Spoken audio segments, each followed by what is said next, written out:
the most dangerous animal in the Canadian Rockies, saved a stranger's life. And it did so with a precision that would have impressed any emergency room physician.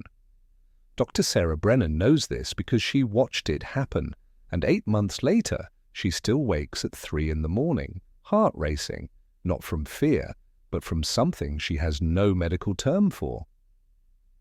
I met Sarah at a medical conference in Vancouver this past spring. She'd been invited to speak about physician burnout.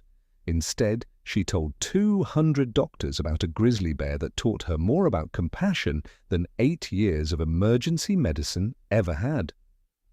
The room went completely silent. Sarah Brennan spent 8 years as an emergency room physician in Seattle. Trauma cases, cardiac arrests, overdoses, the full spectrum of human fragility. She used to feel everything, every frightened child, every elderly patient facing final hours alone, every young person whose life ended too soon. She carried all of it home.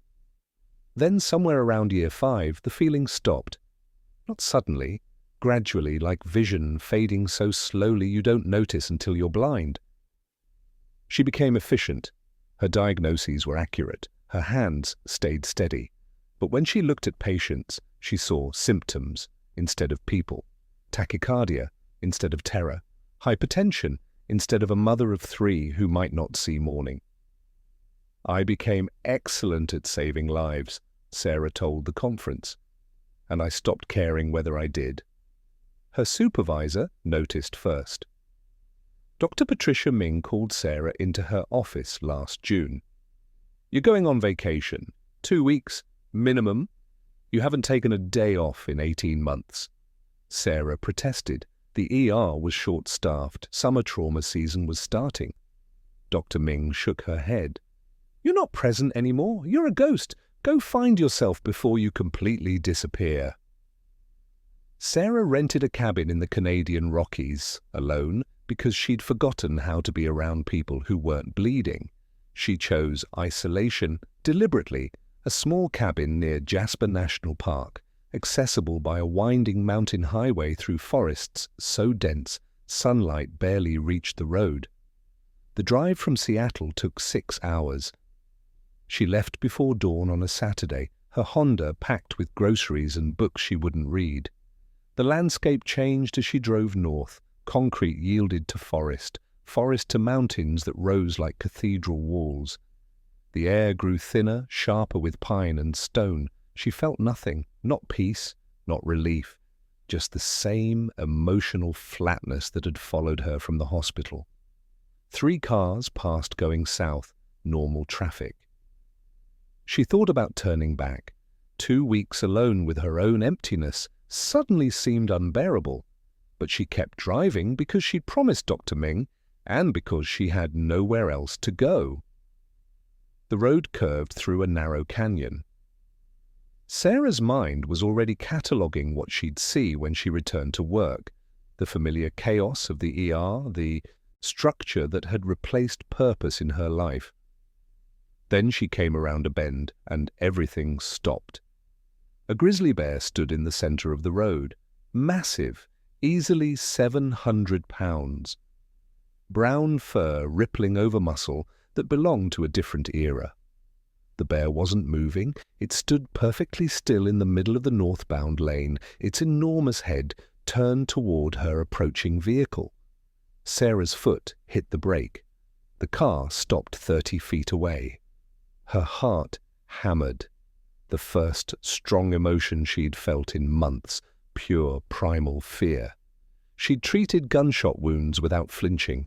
She'd pronounced death on a 16-year-old and moved to the next patient within minutes. But a wild animal looking at her with what appeared to be intention, her hands trembled on the steering wheel. The bear didn't charge, didn't flee. It simply stood there, watching her car with attention that felt specific, purposeful. Sarah knew the protocol from park brochures. Stay in your vehicle, don't honk, wait for the animal to leave. So she waited. 5 minutes passed. The bear didn't move. Its breathing was visible in the cool air. Steady, calm, no signs of agitation. Sarah's medical training overrode panic with observation. The bear's posture wasn't aggressive, ears forward but not flattened, no huffing. It was just standing there, blocking the road like a checkpoint. 10 minutes, still no movement. Sarah tried to think logically, maybe protecting a cub, though she couldn't see one, maybe guarding a carcass ahead, maybe sick, disoriented, but the animal looked healthy. Coat glossy, movements coordinated when it shifted its weight. She reached for her phone to document this, then remembered.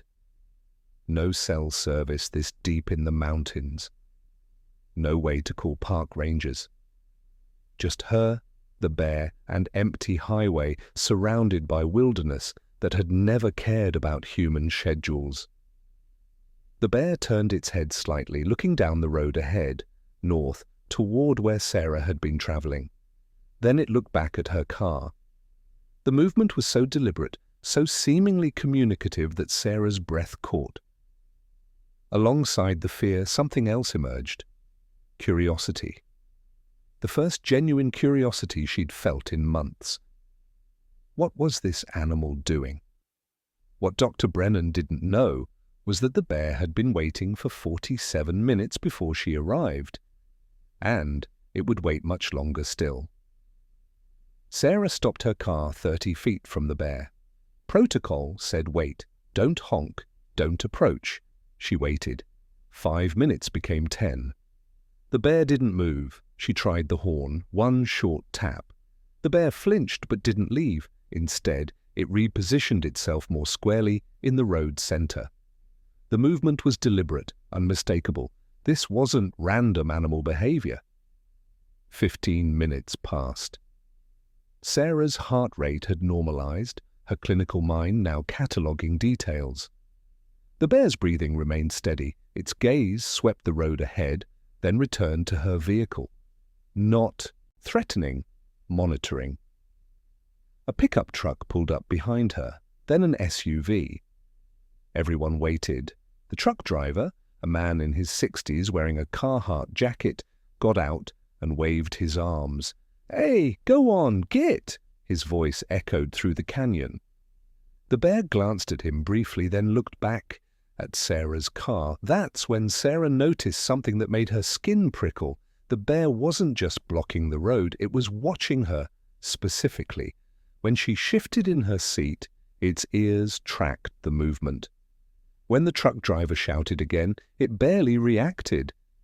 But when Sarah's hand moved to the door handle, just testing, not actually opening, the bear's head swiveled immediately toward her window. The truck driver walked back to Sarah's car, staying carefully on the shoulder.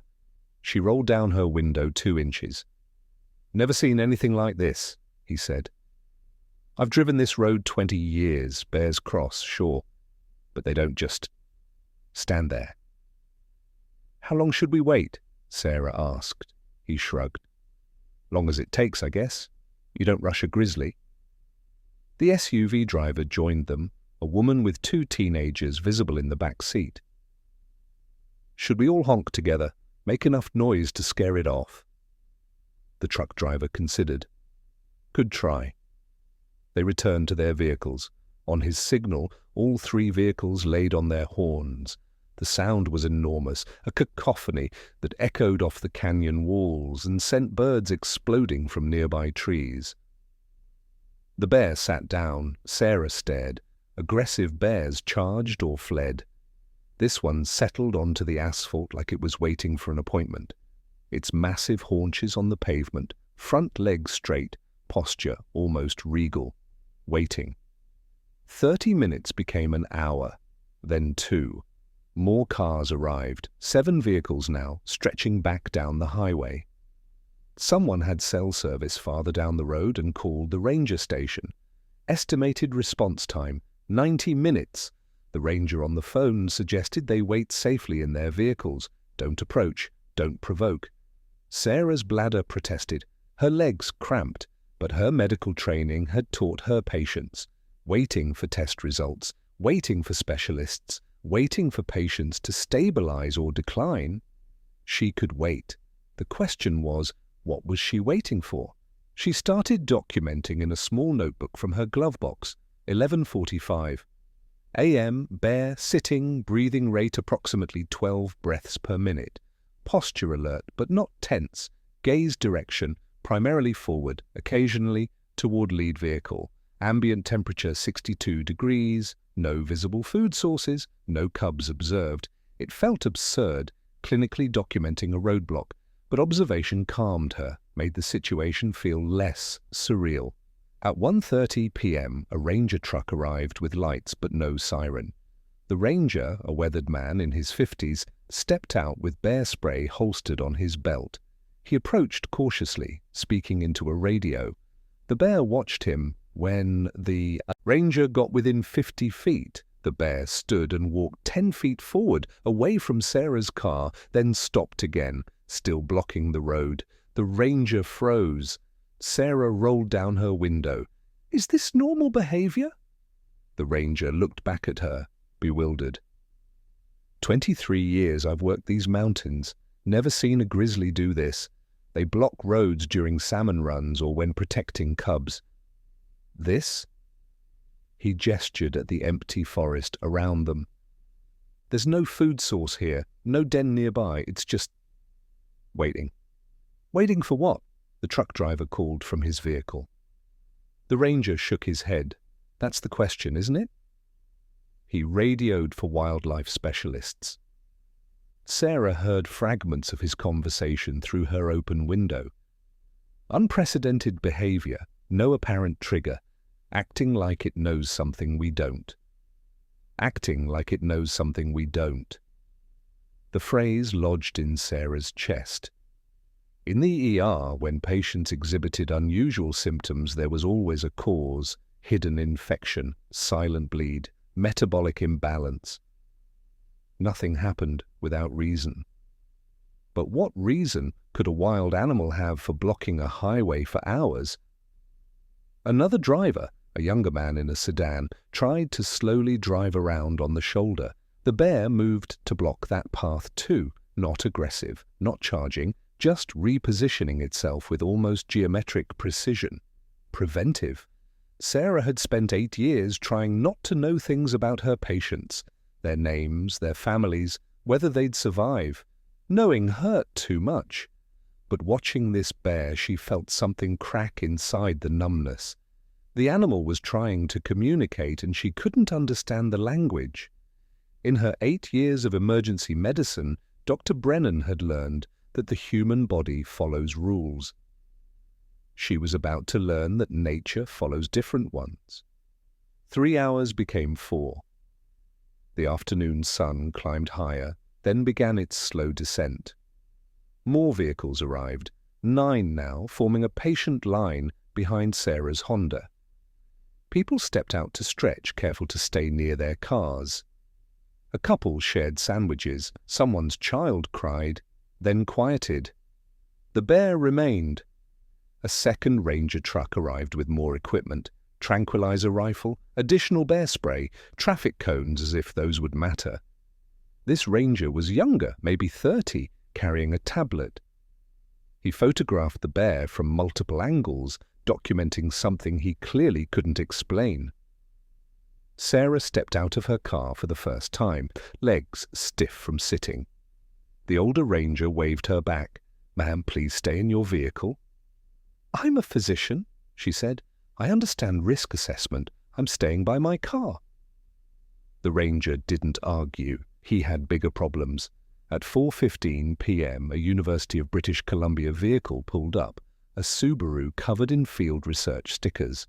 A woman in her 60s emerged carrying binoculars and recording equipment. Dr. Chen, her jacket identified her. Wildlife, biology department.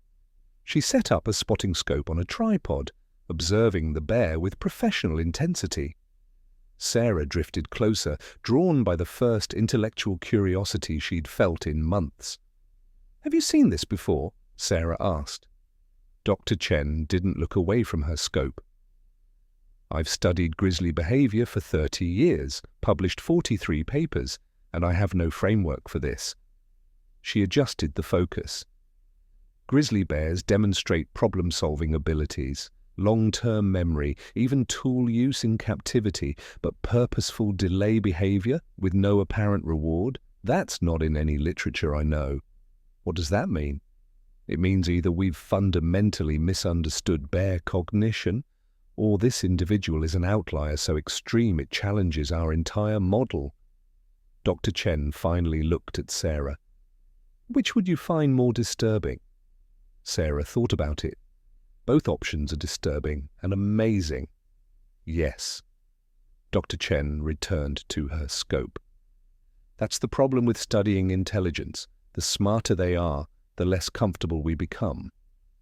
They watched together. The bear occasionally looked at the sky, tracking the sun's position through the trees. Dr. Chen murmured, almost to herself, "It's monitoring time. Circadian awareness is documented, but this looks more specific, like it's waiting for a particular moment." "Bears don't have appointments," Sarah said. "No, they don't." Dr. Chen made notes on her tablet. "Except apparently this one does. 5 hours now. Some drivers had given up, carefully reversed down the highway to find alternate routes. 4 vehicles remained, including Sarah's. She realized she could leave too. Nothing was stopping her. But she didn't want to. For the first time in months, she wanted to see something through, not because she had to, but because she needed to understand. The older ranger approached Dr. Chen. "We're considering tranquilizing it. Can't leave a major road blocked overnight." "It hasn't shown any aggression," Dr. Chen protested. "Not once in 5 hours. That's remarkable restraint for a grizzly." "It's also blocking a provincial highway. Something's happening here. Give it more time." The ranger sighed. "Until sunset, then we have to take action?" Sarah asked Dr. Chen. "Could it be sick? Neurological damage causing disorientation?" Dr. Chen studied the bear through binoculars. Pupils equal and reactive, movement coordinated, respiratory rate normal. That bear is healthier than most humans I know. She lowered the binoculars. "What's your background?" "Emergency medicine, Seattle." "Then you understand. When you can't find pathology, you have to consider that the behavior might be purposeful." "Purposeful toward what end?" "That," Dr. Chen said quietly, "is what terrifies me, because I don't know." The bear stood and stretched, a long feline arch of its spine. Everyone tensed. This was it. The bear was leaving. Instead, it walked a few paces forward, then lay down. Again, still blocking the road, just more comfortable. The truck driver laughed, a sound edged with disbelief. "It's settling in like it's got all day." Sarah checked her watch. 5:30 p.m. 6 hours since she'd first stopped. 6 hours since the bear had blocked her path. Her bladder ached. Her back hurt. She should have been frustrated, furious even. Instead, she felt something she hadn't experienced in years, the same suspension of certainty she'd felt as a medical student before she thought she knew everything. The not knowing felt like possibility, like an opening. Sarah had memorized anatomy, pharmacology, pathophysiology. She could recite the mechanisms of heart failure and the stages of septic shock. But no textbook explained what she was witnessing, a wild animal exhibiting patience that looked almost human, almost purposeful. The sun dropped lower, the temperature fell, and in the growing twilight the bear's vigil entered its 7th hour. What Dr. Brennan couldn't have known, what none of them could have known, was that 2 miles ahead, time was running out for someone else. The light changed as evening approached. That specific quality photographers call golden hour, long shadows, warm amber filtering through the pine trees. The temperature dropped. Sarah pulled a jacket from her back seat. The older ranger walked the line of vehicles checking on people. "Folks holding up okay? We've got water and energy bars if anyone needs them." The truck driver accepted a granola bar. "Never thought I'd spend a Saturday watching a bear sit." But here we are. Here we are, the ranger echoed. He sounded tired, confused, maybe even a little awed. Dr. Chen called Sarah over to her spotting scope. Look at this. Sarah peered through the lens. The bear's face filled her vision, close enough to see individual whiskers, the dark intelligence in its eyes, the slight movement of its nostrils as it scented the air. What am I looking for? Watch its gaze pattern, Sarah observed. The bear looked forward down the road, held that position for several seconds, then glanced at the sun's position through the trees, then back to the road. Forward, sun, road, a pattern. It's tracking time, Sarah said. Yes, with remarkable consistency. Every few minutes, same sequence. Dr. Chen's voice held wonder and uncertainty in equal measure. I've documented temporal awareness in bears, knowing when salmon runs occur, when berry patches ripen. But this is different. This is specific, like it's waiting for an exact moment. The younger ranger joined them. Maybe there's an elk carcass just ahead it's protecting, something we can't see from here? The older ranger shook his head. I walked up the road during the last shift, checked 200 yards ahead. Nothing, no carcass, no cubs, no other bears, just empty highway. Unstable ground, the younger ranger suggested. Maybe it senses rockfall risk. There are documented cases of animals detecting seismic activity before. Dr. Chen was already pulling up data on her tablet. I checked geological surveys. No seismic activity in this region for 3 weeks. Road was inspected 4 days ago, structurally sound. So what's it protecting us from? The truck driver asked. He'd drifted over, drawn into the mystery like everyone else. Nobody had an answer. Sarah heard herself speak. What if it's not protecting us from something? What if it's keeping us here for something? Everyone turned to look at her. Explain, Dr. Chen said. Sarah chose her words carefully. In emergency medicine, we see patients who delay seeking care.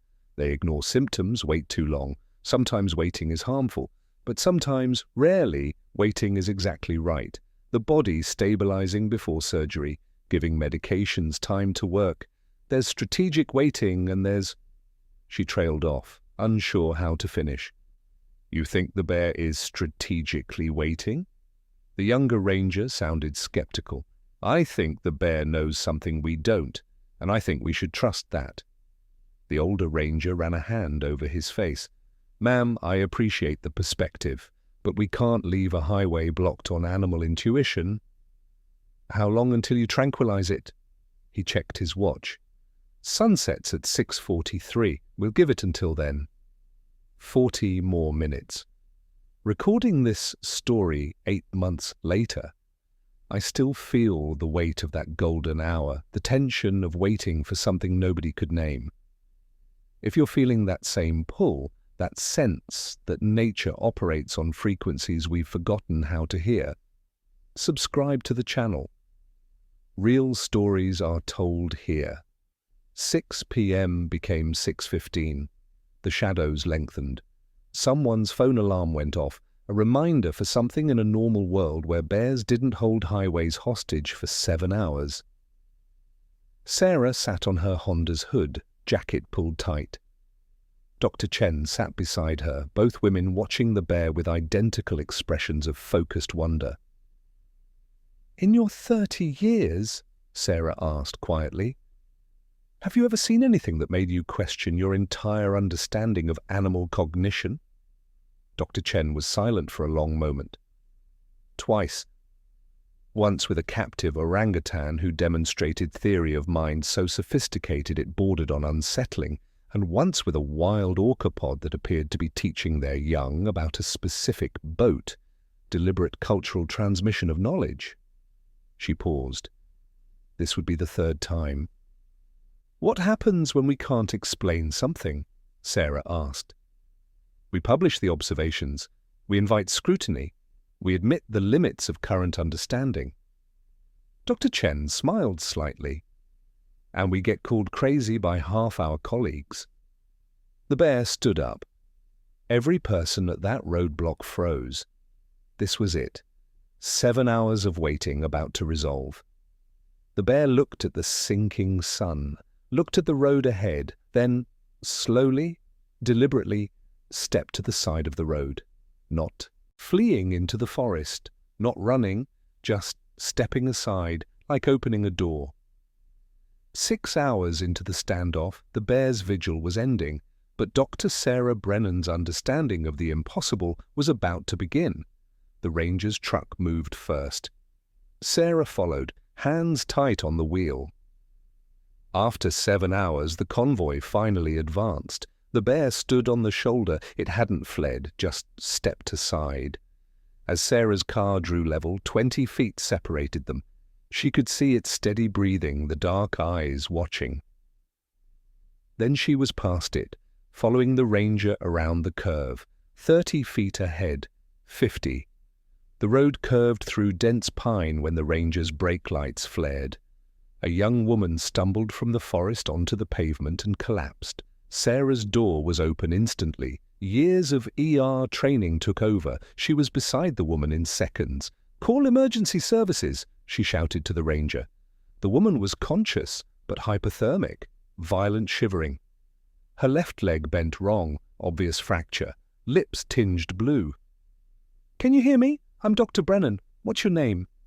"Emma," through chattering teeth. "How long have you been out here?" 2 days, since Thursday. Got lost, fell, couldn't walk." Tears streaked her dirty face. "Try to reach the road." Sarah wrapped her in emergency blankets from her trunk. The ranger arrived with supplies. "Medevac helicopter. 20 minutes." Sarah worked automatically. Pulse, shock assessment, warming. But her mind was calculating. The bear stopped traffic at noon. Emma emerged at 6:30, 6.5 hours between. If the bear hadn't blocked the road, Sarah would have passed this spot hours earlier. "I heard cars this morning," Emma whispered. "I was trying to get here, but my leg—" Her voice broke. "I heard engines, then nothing. Thought I'd missed everyone." Sarah's hands trembled. Emma heard traffic before the bear arrived. Then the bear blocked the road for 6.5 hours. Until this moment, Dr. Chen appeared beside them, face pale. The biologist had heard too. They met eyes. Both scientists, both understanding what the timing meant, neither could explain it. "How are you here?" Emma asked. "Right when I needed you?" "We were stopped," Sarah said quietly. "For hours." "By what?" Sarah looked back. The bear was gone. Vanished, as if its work was finished. "I don't know." The other drivers gathered at a distance. Everyone had heard Emma's story. Everyone was doing the same impossible math. Sarah splinted Emma's leg. Emergency medicine was familiar ground. But her mind kept returning to the bear, standing in the road, watching the sun, waiting with precision that looked intentional. "You saved my life," Emma whispered. "I'm keeping you stable until help arrives." "You were here exactly when I needed you. How?" Sarah's voice cracked. "I don't know." But she did know what she'd witnessed. A grizzly bear blocked a highway for 6.5 hours, keeping vehicles in one location until a dying woman reached that exact spot at the exact moment help was waiting. The helicopter's rotors grew louder. Sarah monitored Emma's pulse, but inside everything was shaking. She'd spent 8 years going numb, 8 years of efficient detachment. Now, kneeling beside a stranger, she felt everything crack open. If a wild animal could care this much, could wait this long with impossible precision for a human, it would never know. What was her excuse? The helicopter descended. Emergency personnel jumped out. Sarah briefed them. History, injuries, treatment. They lifted Emma carefully. Emma reached for Sarah's hand. "Thank you." Sarah nodded, unable to speak. She watched the helicopter lift off into the darkening sky. Dr. Chen approached slowly. Neither woman spoke for a long moment. "In 30 years, Dr. Chen finally said, I've never documented anything like this. I don't know how to write about what just happened." "Because it's impossible," Sarah said. "Yes. Except we both watched it happen." The ranger's radio crackled. Emma was stable. The hospital had her. She would survive. Sarah looked at the forest where the bear had disappeared. Somewhere in those mountains, a wild animal had saved a human life with deliberation that shouldn't be possible, and Dr. Sarah Brennan's understanding of everything had shattered.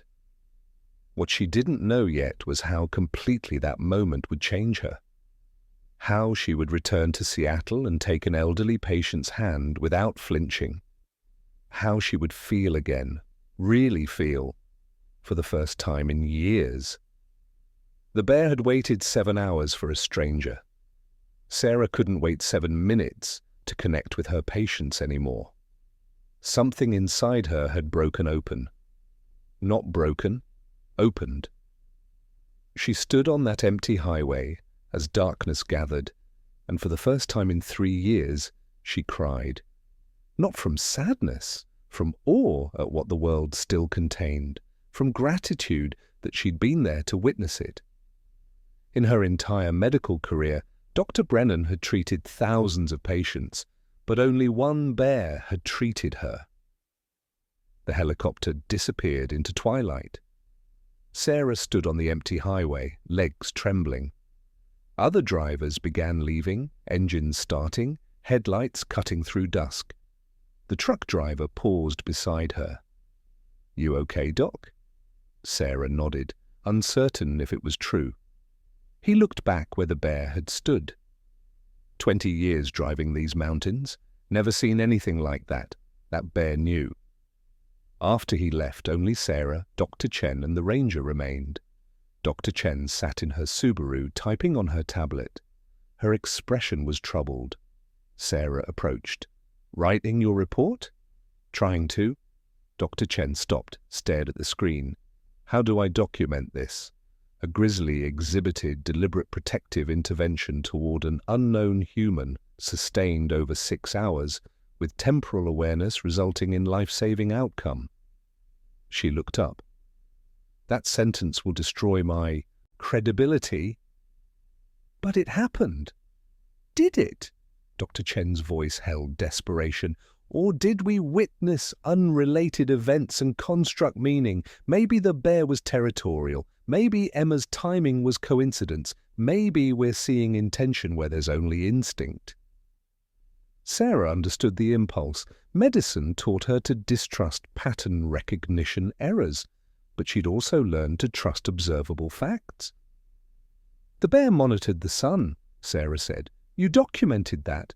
It repositioned when drivers tried to pass. It waited until a specific moment, then stepped aside." Emma emerged seconds later. "I know I saw it, recorded it, and I have no framework to explain it." Bears possess documented problem-solving abilities and spatial memory. Research confirms time-dependent memory in Arctic brown bears, but this went beyond published science. "What if we're asking the wrong question?" Sarah said. "What if it's not, how did the bear know, but why can't we accept that it did?" Dr. Chen was quiet. Because if animals possess that cognitive level, if they make deliberate choices to help species, they have no evolutionary incentive to protect. It changes everything we understand about consciousness. The ranger approached. "Emma's at the hospital, stable, full recovery expected.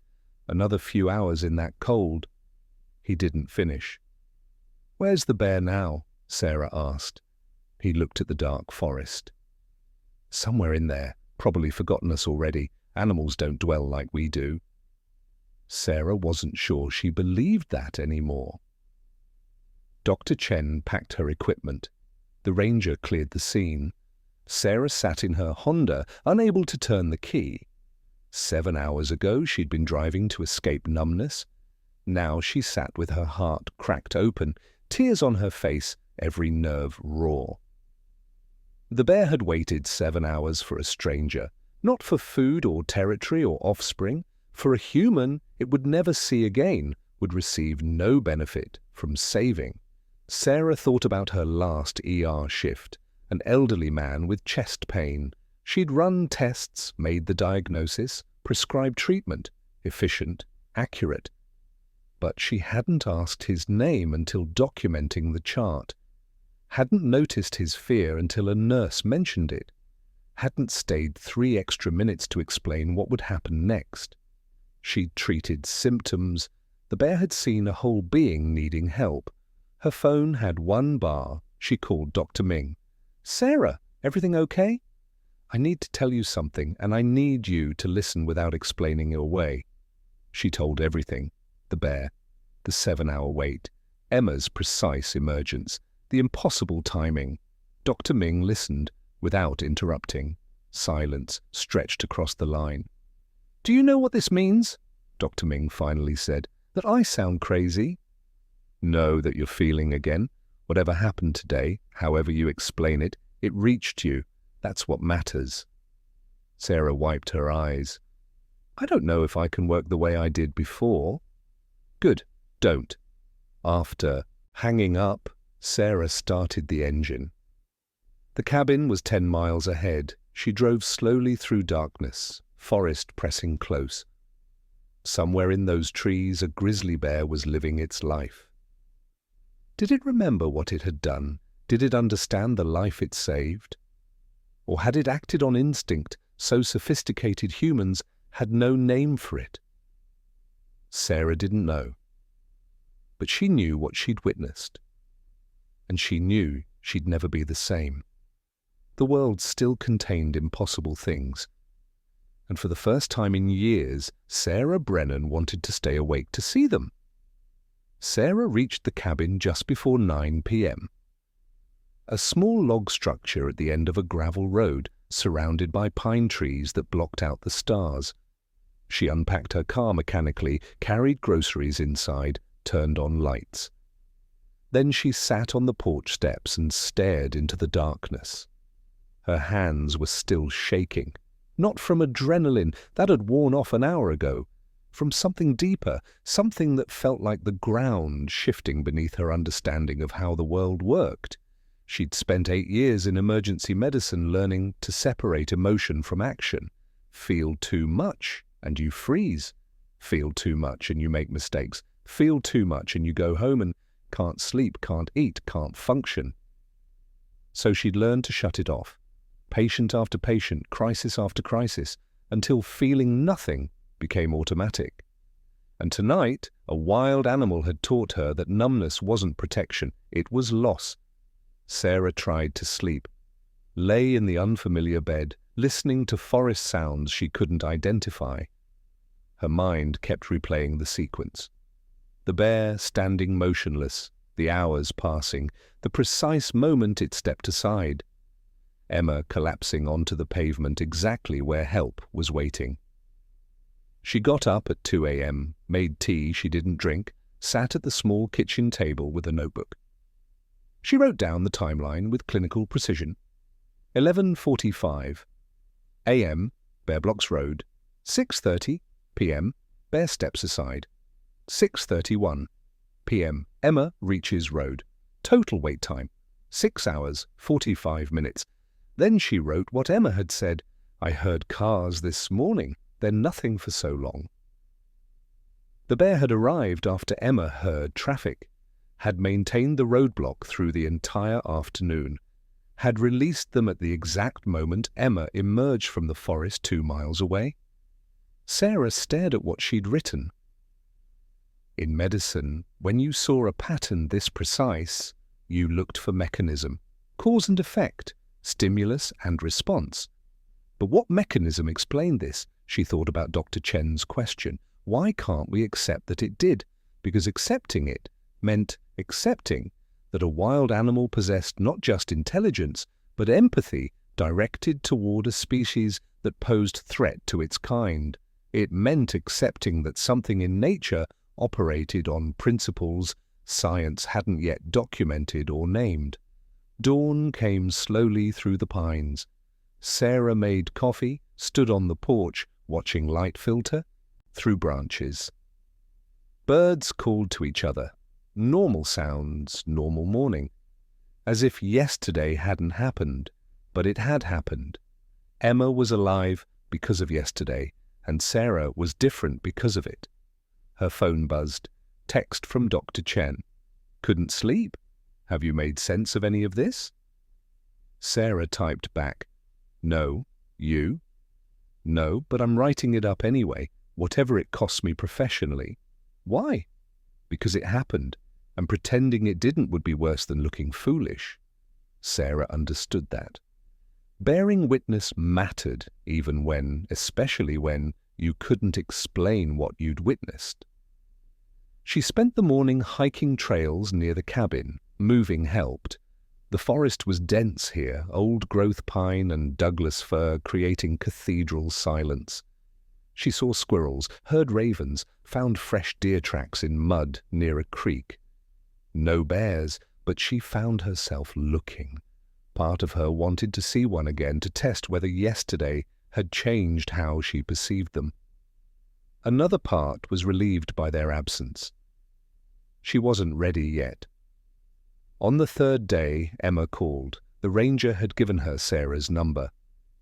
"Dr. Brennan, it's Emma from the road. I wanted to thank you properly." They talked for 20 minutes. Emma's leg was splinted, surgery scheduled for next week, full recovery expected. Her parents had driven up from Oregon. She was safe, surrounded by people who loved her.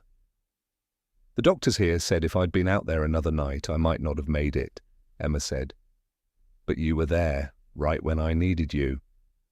"I was stopped there," Sarah corrected gently. "I didn't choose the timing." "Neither did I, but something put us in the same place at the same moment." Emma's voice was quiet. "Do you believe things happen for a reason?" Sarah thought about that. "I believe what I saw. A bear held traffic for almost 7 hours. You emerged the moment it let us through. I can't explain it, but I was there." "Me too," Emma said, "and I'm alive because of it." After they hung up, Sarah sat with those words.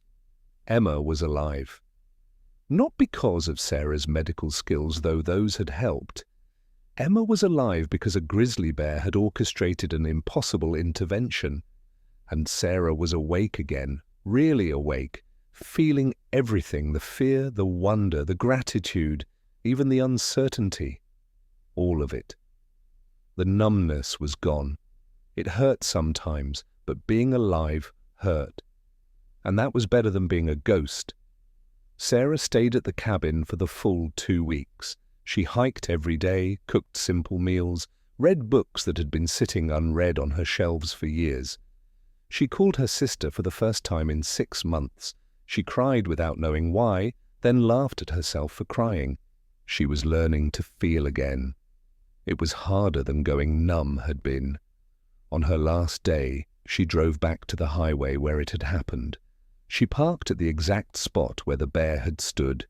She recognized the curve, the stand of pines, the way. The road dipped slightly before straightening out. She got out and walked 30 feet forward to where Emma had emerged from the forest. The underbrush was thick here, dense with salal and ferns. Sarah could see the faint disturbance where Emma had pushed through, broken stems, compressed vegetation. 2 weeks later, it was already recovering. She stood there for a long time, looking at the road, the forest, the mountains rising beyond, trying to understand what had happened here, trying to accept that understanding might not be possible. A ranger truck pulled up. Not the same ranger from before, but he'd clearly heard the story. "You're the doctor," he said. "The one who was here?" "Yes." "My colleague told me. Said it was the strangest thing he'd seen in 23 years. The ranger looked at the spot where the bear had stood. You really think it knew that it was helping? I don't know what I think, Sarah said honestly. I know what I saw. The ranger nodded slowly. We got a report yesterday. Hiker saw a grizzly about 5 miles north of here. Big male, 700 pounds, scar on its left shoulder. Could be the same one. It had a scar. Sarah's heart quickened. She hadn't noticed that detail. Apparently. Old injury healed over, probably from a fight years ago. He paused. You want to know something strange? The hiker said the bear just watched him pass. Didn't approach, didn't threaten. Just watched from about 50 yards away, then disappeared into the trees. Sarah felt goosebumps rise on her arms. What day was that? 3 days ago. Why? 3 days ago, she'd been hiking near her cabin. She'd felt watched at one point, that sense of eyes on her that made her turn around. But she'd seen nothing, convinced herself it was paranoia. Maybe it hadn't been. Sarah drove back to Seattle on a Sunday. The city felt too loud, too crowded, too fast after 2 weeks in the wilderness. She unpacked slowly, did laundry, restocked her refrigerator. Normal life, normal routine. Monday morning, she returned to the ER. Dr. Ming met her at the nurse's station. How are you? Different, Sarah said. I don't know if I can do this the way I was doing it before. Then don't. Do it differently. Her first patient was an elderly man, 78, with chest pain radiating down his left arm. Classic presentation. Sarah ran the EKG, confirmed ST elevation, called for the cath lab. Standard protocol, executed perfectly.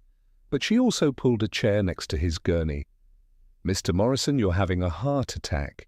We're taking you to surgery in about 10 minutes. The procedure will open the blocked artery. You're in the right place and you're going to be okay. He looked terrified. I've never had surgery. I know it's frightening, but Dr. Kaplan is excellent. He's done this procedure thousands of times. She took his hand. Do you have family we can call? My daughter, she's in Spokane. Give me her number, I'll call her myself. Make sure she knows what's happening and that you're stable. His eyes filled with tears. Thank you, nobody's... He trailed off. I'm here, Sarah said simply. You're not alone. The procedure went smoothly. Mr. Morrison recovered. His daughter arrived that evening, and Sarah spent 15 minutes explaining his prognosis, his medication regimen, what to watch for. She didn't rush. She didn't think about the other patients waiting. She stayed until every question was answered. It took longer. It was less efficient, but it was right. Sarah drove back to Seattle on a Sunday. The city felt too loud, too crowded, too fast after 2 weeks in the wilderness. She unpacked slowly, did laundry, restocked her refrigerator. Normal life, normal routine. Monday morning, she returned to the ER. Dr. Ming met her at the nurse's station. How are you? Different, Sarah said. I don't know if I can do this the way I was doing it before. Then don't. Do it differently. Her first patient was an elderly man, 78, with chest pain radiating down his left arm. Classic presentation. Sarah ran the EKG, confirmed ST elevation, called for the cath lab. Standard protocol, executed perfectly. But she also pulled a chair next to his gurney. Mr. Morrison, you're having a heart attack. We're taking you to surgery in about 10 minutes. The procedure will open the blocked artery. You're in the right place, and you're going to be okay. He looked terrified. I've never had surgery. I know, it's frightening, but Dr. Kaplan is excellent. He's done this procedure thousands of times. She took his hand. Do you have family we can call? My daughter, she's in Spokane. Give me her number. I'll call her myself. Make sure she knows what's happening and that you're stable. His eyes filled with tears. Thank you. Nobody's... He trailed off. I'm here, Sarah said simply. You're not alone. The procedure went smoothly. Mr. Morrison recovered. His daughter arrived that evening, and Sarah spent 15 minutes explaining his prognosis, his medication regimen, what to watch for. She didn't rush. She didn't think about the other patients waiting. She stayed until every question was answered. It took longer, it was less efficient. But it was right. Sarah drove back to Seattle on a Sunday. The city felt too loud, too crowded, too fast after 2 weeks in the wilderness. She unpacked slowly, did laundry, restocked her refrigerator. Normal life, normal routine. Monday morning, she returned to the ER. Dr. Ming met her at the nurses' station. "How are you?" "Different," Sarah said. "I don't know if I can do this the way I was doing it before." "Then don't. Do it differently." Her first patient was an elderly man, 78, with chest pain radiating down his left arm. Classic presentation. Sarah ran the EKG, confirmed ST elevation, called for the cath lab. Standard protocol, executed perfectly. But she also pulled a chair next to his. "Gurney. Mr. Morrison, you're having a heart attack. We're taking you to surgery in about 10 minutes. The procedure will open the blocked artery. You're in the right place, and you're going to be okay." He looked terrified. "I've never had surgery." "I know, it's frightening, but Dr. Kaplan is excellent. He's done this procedure thousands of times." She took his hand. "Do you have family we can call?" "My daughter, she's in Spokane." "Give me her number, I'll call her myself. Make sure she knows what's happening and that you're stable." His eyes filled with tears. "Thank you, nobody's—" He trailed off. "I'm here," Sarah said simply. "You're not alone?" The procedure went smoothly. Mr. Morrison recovered.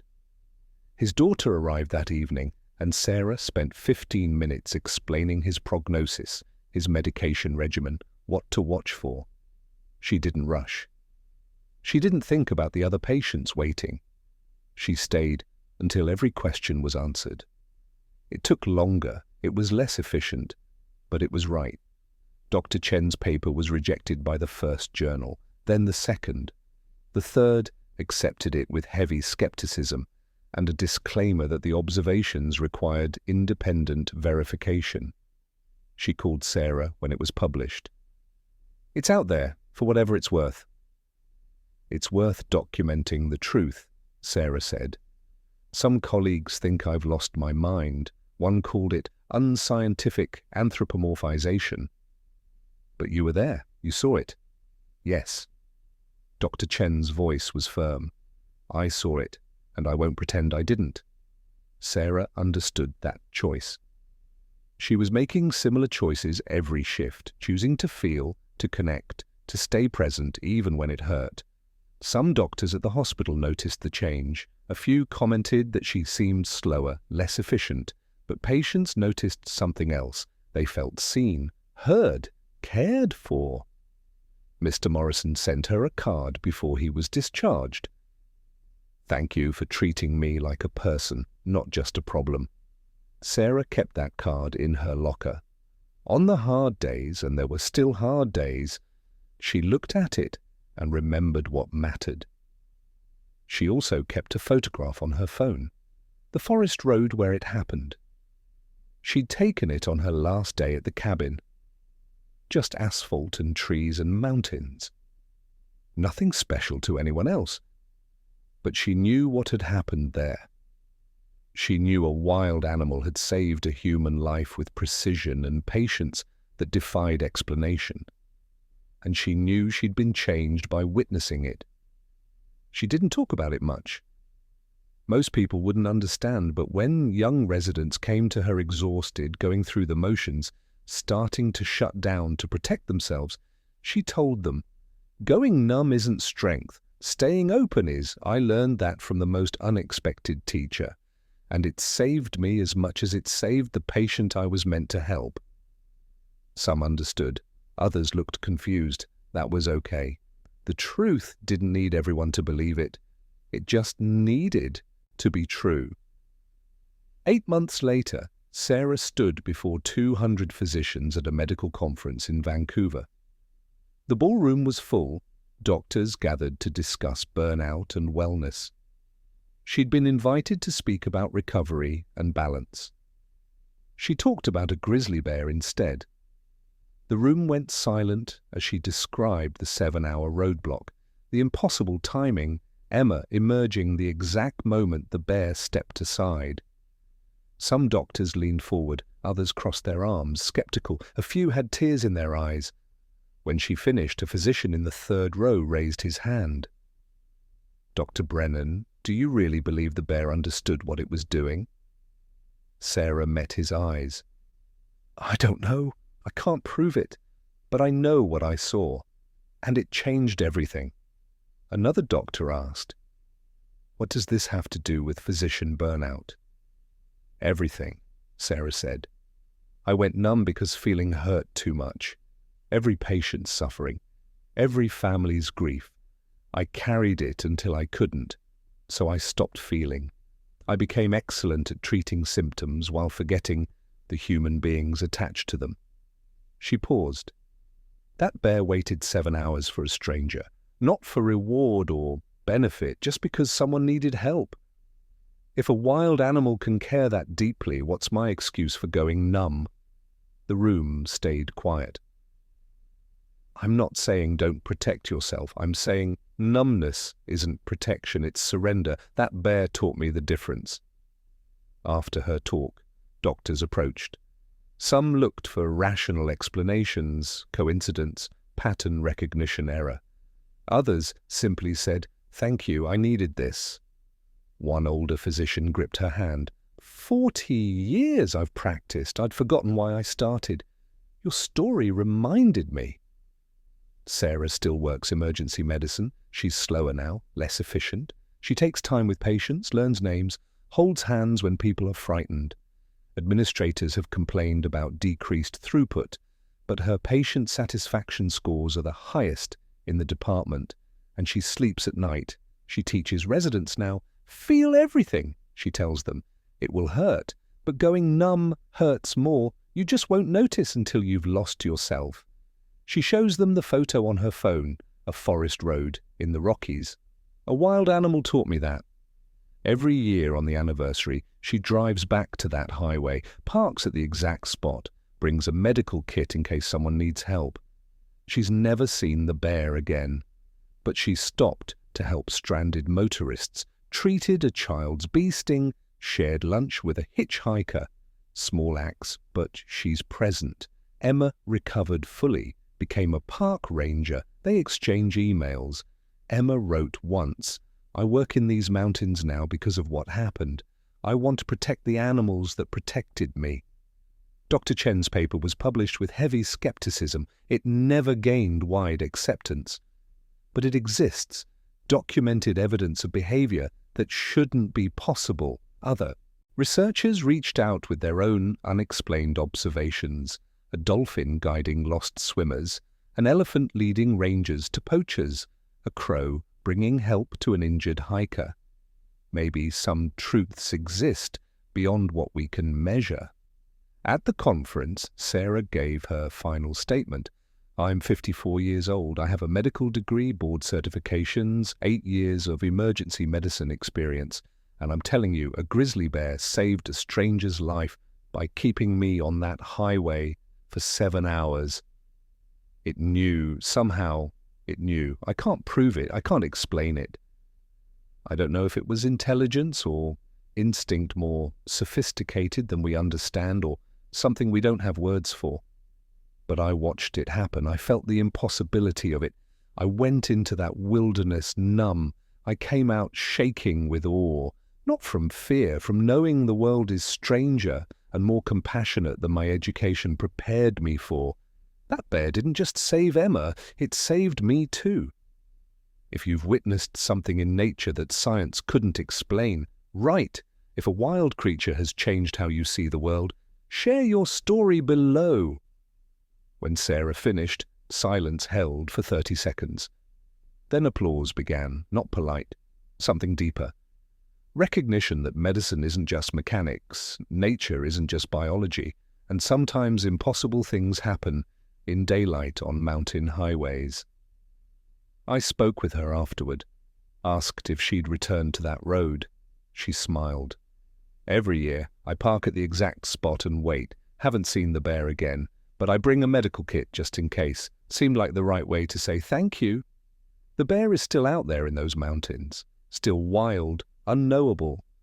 And in Seattle, a physician treats patients with trembling hands, not from fear, but from the memory of witnessing grace in the form of fur and patience and 7 impossible hours. Nature keeps its own appointments. We just have to be there when it calls.